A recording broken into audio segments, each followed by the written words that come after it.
Um, my name is Lonnie. I have been Team Took for almost 2 years, about a year and 6, 7 months. Um, I'm obviously white belt, and I started when I turned 50 years old. But yeah, a year and 7 months. When I turned 50, I decided that I wasn't going to let existing conditions kind of hold me back, and I always wanted to get back into martial arts. So I turned 50. I decided I'm going to lose weight, get back in shape, and I've been doing it ever since. Hello, my name is Gary, and I'm with Team Took. I've been doing BJJ for since 2016, 2017. I'm still a white belt, and um, I started off doing Muay Thai first. And I thought that it was going to help me get into shape for BJJ, and I was sadly mistaken. The hip dexterity for a man that's 50 years old opposed to a man that's 30 is quite different. So, Those high kicks just aren't quite the yeah, same, right? yeah. And I didn't feel like kicking somebody in the knee constantly or the ankle. Yeah, right, exactly. So I ended up transitioning into BJJ, and that's when the pain actually started. Pain begins. I got into BJJ for health reasons, and I struggle with chronic kidney disease. I was at stage 3, going to stage 4, which is dialysis, and I didn't even know it. I was 250 pounds, and I got diagnosed that day, and with also cancer, multiple myeloma, and PTSD all at the same time. So it changed my life and my journey, and Yeah, right. it was hard to be consistent, stay consistent. I train one day, miss 3 weeks, train for 2 or 3 weeks, and then miss 3 months. So now 2022, 2023, focused, and doesn't get any easier, Yep. but the journey is real, and it's a blessed one. And It really and is. that's kind of why we said, okay, let's have some put some videos out there because we go online and we see guys our age, but they're black belts, you know. They've started already Yeah, yeah. when they were 20. They started when they're younger, and their bodies used to these mechanics and these movements. They've adapted to it. They have that muscle memory. They have that that history of their body. Their body remembers that, right? So they've worked out those muscle groups for a long time. So it's not quite the same, right? Someone like that can't really relate to a white belt starting out at 50 and a black belt that is 50, right? It's not the same thing. You can't, like I said, they just can't relate. There are different things going on when you're starting at 50. Your base is so much lower, and you already have the things going on with you, whether it's arthritis in your joints or you got some pre-existing conditions. I got disc disease. He's got kidney disease. A bunch of other people have a bunch of other things that are preventing them from just rolling like a young person, right? Right. So that I think that's why we said, okay, well, maybe there's some people out there that we can really. This isn't about device. We're not black belts. We don't. We don't know what we're doing. Okay, first of all, Having we're fun. clueless. Okay? We only do this because we love the sport. Yes. That's the only reason we're here, right?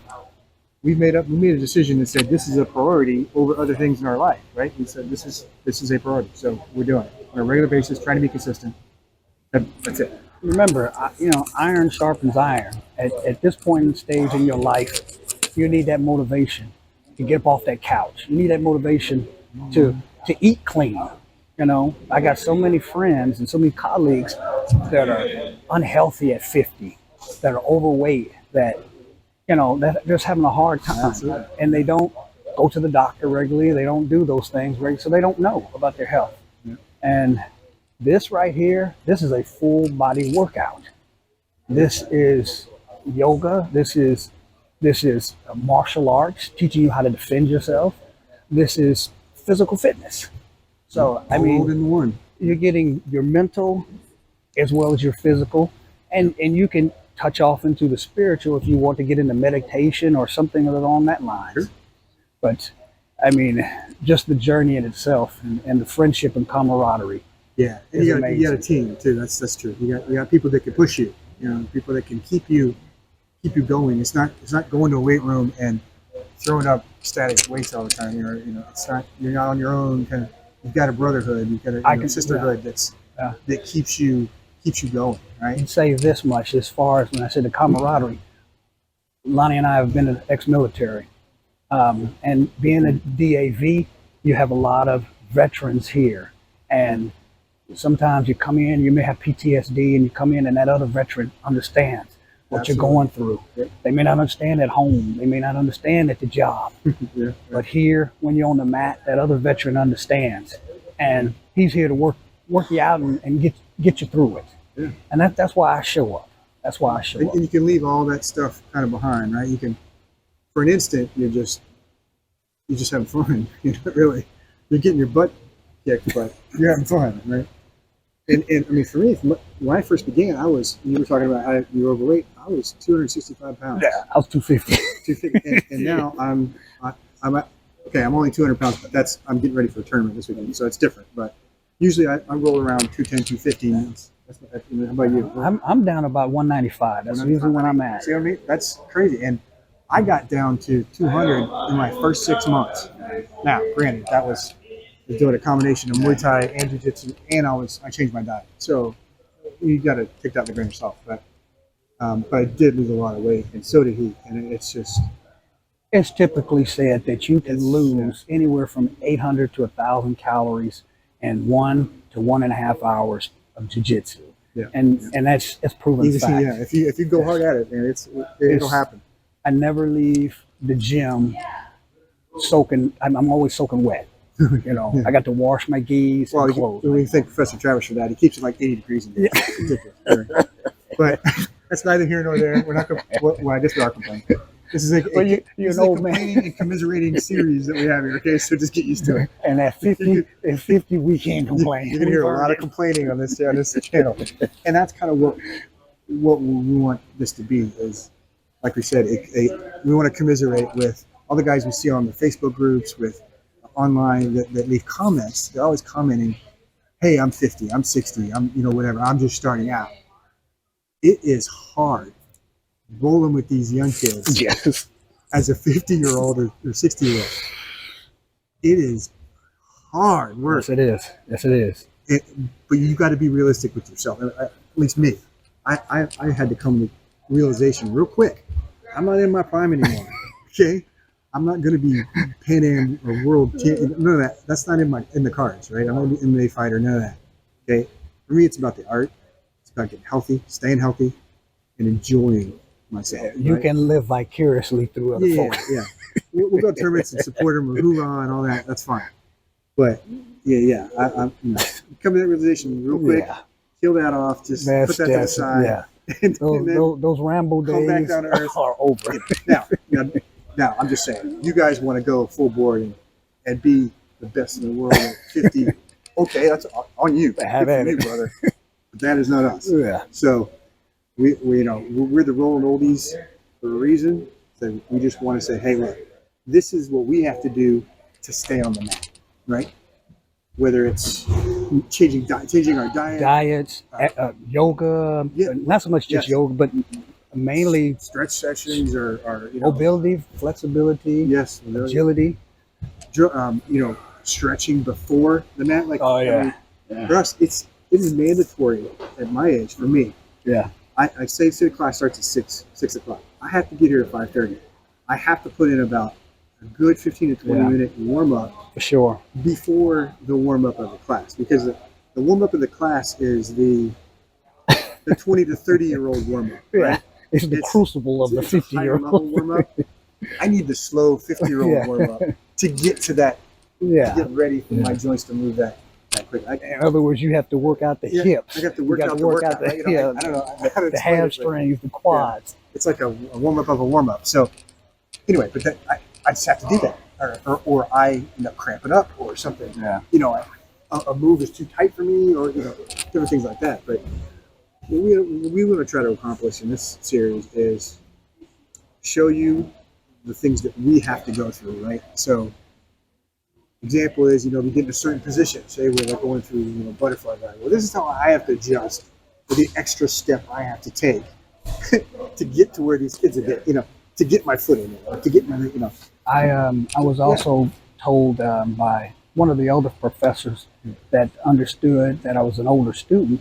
There are moves that you're going to be able to get into that you're going to be able to use as an older student that you wouldn't normally use, that some of the younger students will use because of hip dexterity, or your legs are longer, your arms are longer, or whatever. So you have to use what works for you. And Absolutely. typically, most of us, we tend to, I was just learning today on open mat to how to retain a lot of my energy, instead of using all of my energy and exerting it. And these younger guys having more energy, having more aggression, you have to change your game up a little But bit. they have that higher lung capacity, right? They have a higher gas tank. They have a bigger gas tank at their age. Our gas tank is depleted. our high end, right, has come down. We're not able to keep going at that high tempo like they are. So we have to find ways to dial it back and slow them down and play old man game, right? Old man jiu-jitsu. So that's what we're learning. That's what we're trying to figure out. And we just want to Share our experiences and our knowledge, share our journey, which is right? about this. Share our white belt journey, our little white belt journey. So anybody seeing this, obviously like, subscribe, comment in the comments down below.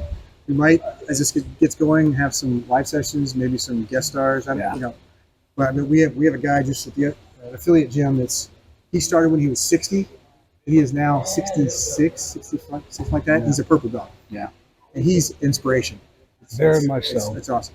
But we've got, several of those guys, but there's just not many of us, right? It's not like you have a whole gym of guys like this. And most professors don't have the experience of dealing with our demographic, right? At white belt, it's hard for them because they're so used to starting with kids, going with teenagers, going with older gentlemen in their 30s. That's the majority of people that are getting into jiu-jitsu and good tournaments and enjoying the sport. That's the demographics they're usually dealing with, right? So they don't have the time or the capacity to cater to a couple old guys, right? Or older women. So it's, I don't know. We look at it like this: iron sharpens iron. So you get into your group and you find somebody that's like-minded, because like he just said, it's harder for the older gentlemen and young ladies to come in, and you're talking to the younger students and they're so eager, and you're just trying to get that physical fitness in. You're trying to get that hey, You try to get your reps in. Yeah. They want to go 100%, Yeah. right? And So let's just go 50-50. Yeah. Slow it down because I want to get the steps in. And they're like, oh, no, I got this. Let's go. Okay. You got this, but we don't. So Exactly. just bear with us.